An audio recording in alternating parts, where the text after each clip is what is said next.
Hi there, welcome back to part 3. Actually, I needed to recap again uh, this the 7 prophecies to be fulfilled before Jesus Christ returns. Okay, what I wanted to recap was the end time rise and fall of Israel and Judah. Now, since the Lord has been showing me in regards to Ephraim, end time events that concern Ephraim, and what will happen to Ephraim.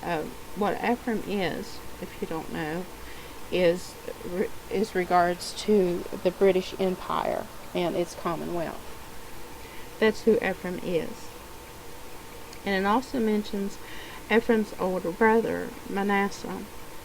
And these were the sons of Joseph, who is the son of Jacob, who had the 12 patriarch sons that made up the 12 tribes of Israel.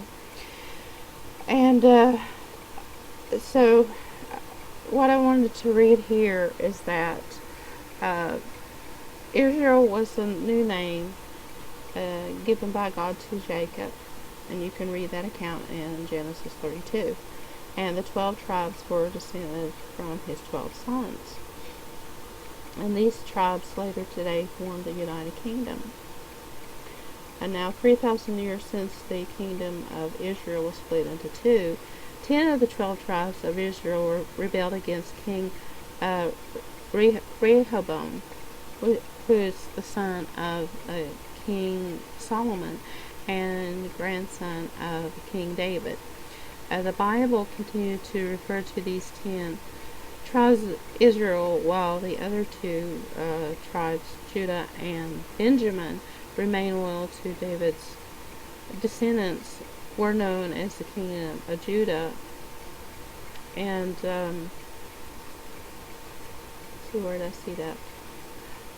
Now Joseph's sons, Ephraim and Manasseh, prophesied by Jacob to be the chief nations of the world in the last days.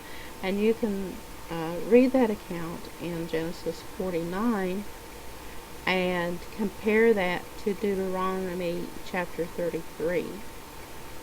Now, 200 years after the kingdom had split up, the northern tribes of Israel fell to Assyria and were deported by the Assyrians to the northern parts of their kingdom, often referred to as the lost tribes, which they really didn't get lost. What they did is that they migrated northwest across into Europe and settled in the new homelands there far from the Middle East. Okay, now, the kingdom of Judah fell to Babylon more than a century after Israel's deportation, but its people wasn't lost in history, and we know those as Jesus' line. Jesus' bloodline, where he came from Judah. And the name Ephraim is sometimes used as the northern kingdom, and it was solely the descendant of Joseph's sons that were named, prophesied to become a multitude of nations, and you can read that account in Genesis 48. And remarkably, this promise to Ephraim was fulfilled in the British Empire and Commonwealth. Okay, now his older brother Manasseh was also prophesied to become a great nation as well, separating himself from the multitude of nations. And this prophecy was to be fulfilled in the United States of America. And that's who we are today. So we are in Bible prophecy, if there is any question there. And in revealing the prophecy regarding the United States and Britain, Jacob said, "Let my name be named upon them," and in reference to Israel and end-time prophecy, which refers to the United States or the English-speaking countries of the British Empire, or both. And Israel can mean the 12 tribes. Judah, which refers to Jesus' line,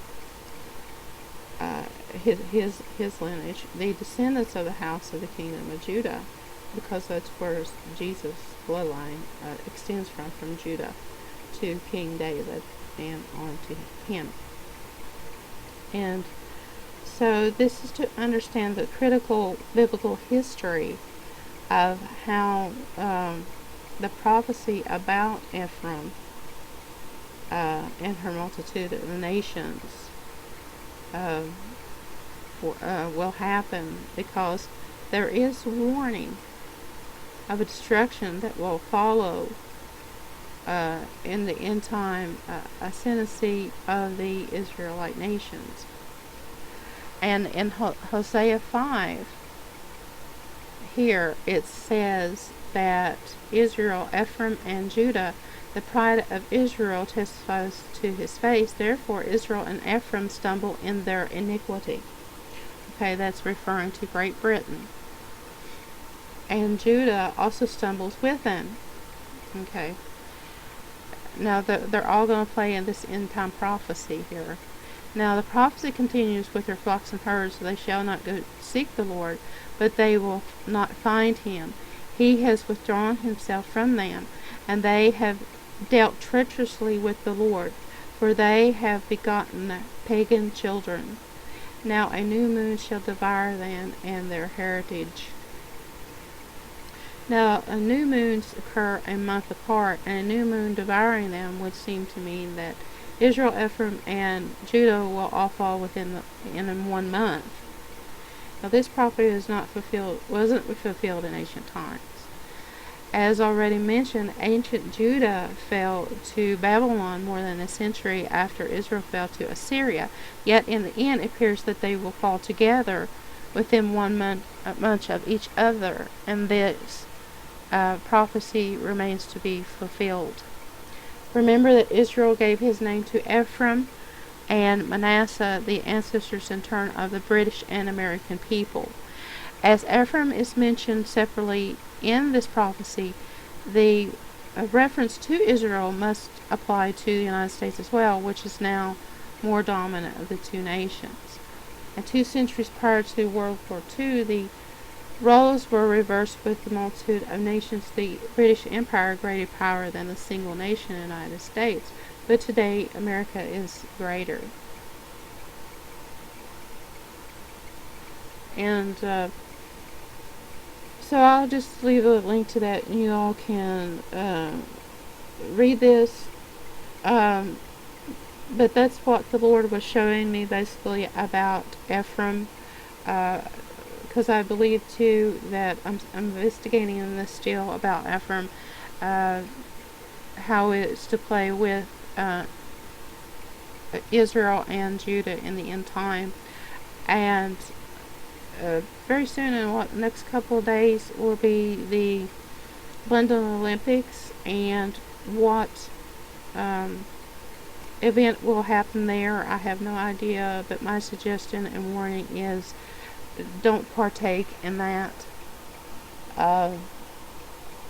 because it's part of the Illuminati plan. I don't know what they have planned, but just be careful and not partake in their sorcery. I think that's what that means about pagan children, but we'll see. And here the prophecy of the 3 nations, United States, Britain, and Israel, here is referred to,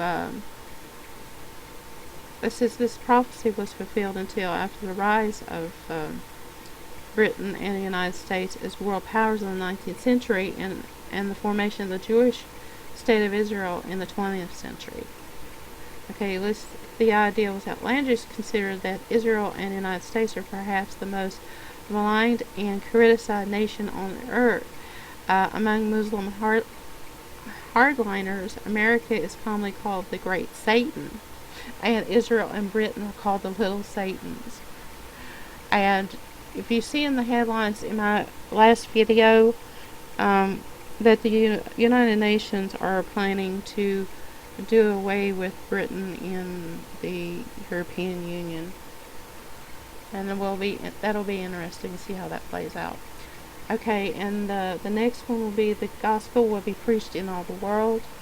Uh, Instant worldwide communication and God's final witnesses. That is the two witnesses that will that are compared to Elijah and Eliza in the end time, that will stand in judgment against Israel at that time, because they will be in Jerusalem at that time. So they will have to be present. They will come against the Antichrist at that time. So that will have to be fulfilled before Jesus returns, and they will be seen by all the world through satellite TV. And so we'll have that and portable communication devices and the internet. So that will have to take place. And is this the generation that God's kingdom will be established on earth? Well, it does sound like it, but there's only a matter of time when all these prophecies will take place. I also want to mention too, real quick, because I think I'm running out of time again, but I did want to mention something. This page here has like a list of scriptures from the Bible as to some of the prophecies yet to be fulfilled in the last days. So I'll leave a link to that page. And this is a very interesting and useful page as well. It is a chart of 351 prophecies fulfilled in Jesus Christ alone. He is the one that fulfilled all these prophecies that were mentioned in the Old Testament and fulfilled in the New Testament, to prove that He is our Messiah, our King, our Savior. And so I'll leave a link to that.